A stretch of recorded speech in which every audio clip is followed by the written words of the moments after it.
দার্জিলিংয়ের বুকের মাঝে এমন একটা জায়গা যেখান থেকে পাহাড়, ট্রেন সমস্ত কিছু একসাথে দেখতে পাওয়া যায়। আর আমি চলে গিয়েছিলাম সেই জায়গায়, বাতাসিয়া লুপ। হ্যাঁ, এই নামটার সাথে বোধহয় আমরা সবাই পরিচিত। দার্জিলিংয়ে গিয়ে বাতাসিয়া লুপে যায়নি এরকম মানুষ কিন্তু খুবই কম আছে। আর এতটাই ফেমাস এই ট্যুরিস্ট স্পট। এবারে যখন গিয়েছিলাম পার হেড 50 টাকার টিকিট কেটে এই বাতাসিয়া লুপের ভেতর প্রবেশ করেছিলাম। চলুন ঘুরে দেখি এই বাতাসিয়া লুপ জায়গাটি কেমন। আমরা চলে এসেছি বাতাসিয়া লুপে। ভীষণ সুন্দর একটা জায়গা। এই যে শুভ, কেমন লাগছে? Second time Darjeeling. ঠান্ডা হাওয়া দিচ্ছে খুব, কিন্তু রোদ যেহেতু আছে সেই জন্য বেশ ভালো লাগছে। এখানে প্রচুর মানুষজনের ভিড়, যেহেতু সময়টা হচ্ছে ডিসেম্বর, আর ডিসেম্বর মাস মানেই তো দার্জিলিংয়ের সময়। আর এই সময় এখানে প্রচুর ফুল ফুটেছে, জায়গাটা এত সুন্দর লাগছে। প্রচুর মানুষজন এসছে এখানে, সবাই এখানে এসে এখানকার ট্র্যাডিশনাল পোশাকে পরে ফটো তুলছে। প্রচুর মানুষের ভিড় দেখতেই পাচ্ছেন, প্রচুর মানুষ এখানে, প্রচুর।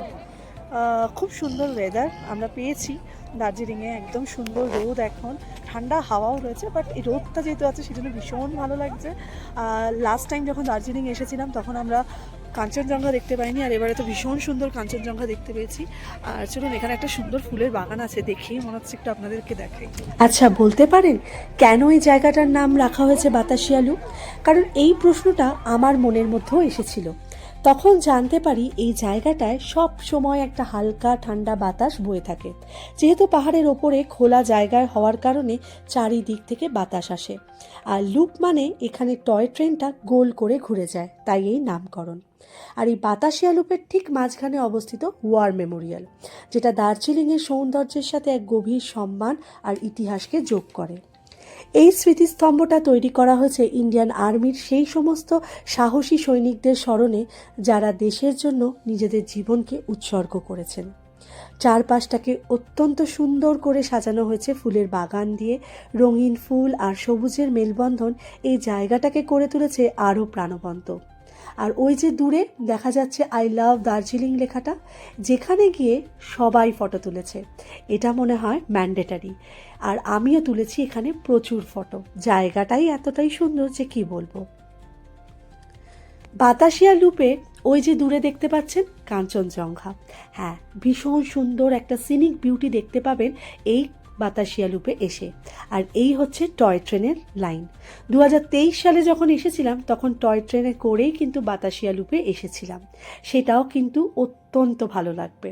যারা টয় ট্রেন রাইড করেননি তারা অবশ্যই একবার করবেন, ভীষণ ভালো লাগবে। বাতাসিয়া লুপে এসে আরও একটা জিনিস আপনাদের চোখে পড়বে, এখানে এসে অনেকেই ট্র্যাডিশনাল পাহাড়ি পোশাক পরে ছবি তোলে। রঙিন পোশাক, মাথায় ক্যাপ, গলায় স্কার্ফ, এই লুকটা পাহাড়ের পরিবেশের সাথে একদম মিলে যায়। পেছনে সবুজ পাহাড় আর সামনে ওই ট্র্যাডিশনাল আউটফিট পরে ফটোটা দেখলেই একদম দার্জিলিংয়ের ভাইব বুঝতেই পারা যায়। জায়গাটা এতটাই সুন্দর যে গতবারে যতটা ভালোভাবে না দেখেছি, এবারে মন ভরে এই জায়গাটাকে দেখে নিয়েছিলাম। এই বাতাসিয়া লুপে এলে এই ধরনের একটা ট্র্যাডিশনাল ড্রেস পরে ফটো তোলা কিন্তু একদম ম্যান্ডেটারি। আমার সেই ইচ্ছা 2023 সালে আমি পূরণ করে ফেলেছিলাম, তাই এবছরে আর নয়। আর ছেলে না অতটা এই ধরনের পোশাক পরে ফটো তুলতে খুব একটা স্বচ্ছবোধ করে না, সেই জন্য আর এই ধরনের পোশাক পরে ফটো তুলিনি। এই যে এই রকম ছোট ছোট দোকান করে পার হেড 50 টাকা নিয়ে এই ড্রেস পরে আপনি ফটো তুলতে পারবেন। আমার কিন্তু ভীষণই ভালো লাগে। এটাই ছিল আমার আজকের বাতাসিয়া লুপের এক্সপিরিয়েন্স। পাহাড়, ঠান্ডা হাওয়া, টয় ট্রেন, ওয়ার মেমোরিয়াল সব মিলিয়ে এই জায়গাটার আলাদাই একটা শান্তি আছে। যারা ঘুরতে গেছেন তারা তো জানেন। আর পাহাড় প্রেমীদের কথা কি বলবো, সব সময় ভালো লাগার একটা জায়গা। নীল আকাশ, সবুজ গাছপালা, দূরে কাঞ্চনজঙ্ঘা, সব মিলিয়ে দার্জিলিং অসাধারণ। এখানে এসে ছবি তোলা শুধু নয়, একটু থেমে প্রকৃতিটাকেও অনুভব করাটাই আসল। দার্জিলিংয়ের এই বাতাসিয়া লুপের ডেফিনেটলি মিস করা যাবে না, আসতেই হবে আপনাদেরকে। যদিও এরপরে বাতাসিয়া লুপ ঘুরে আমরা চলে গিয়েছিলাম খাওয়া দাওয়া করতে, কারণ 3:30 বেজে গেছে, খিদে পেয়ে গেছে সবার। এরপরে যাব অন্য আরেকটা জায়গায়। তো আমার এই ভিডিওটা আজকে এইটুকুই। কেমন লাগলো অবশ্যই জানিও। আর যদি ভালো লেগে থাকে অবশ্যই লাইক শেয়ার এবং সাবস্ক্রাইব করতে ভুলো না। আবারও তোমাদের সাথে দেখা হবে নতুন কোনো ভিডিওতে। ততদিন পর্যন্ত পাহাড়ের হাওয়ার মতো মনটাও ভালো থাকুক সবার। সবাই ভালো থেকো, সুস্থ থেকো। তোমাদের সবার সাথে আবারও আমার দেখা হবে পরবর্তী ভিডিওতে।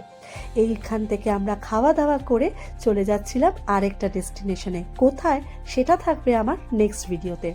ভালো থেকো, টাটা সবাইকে।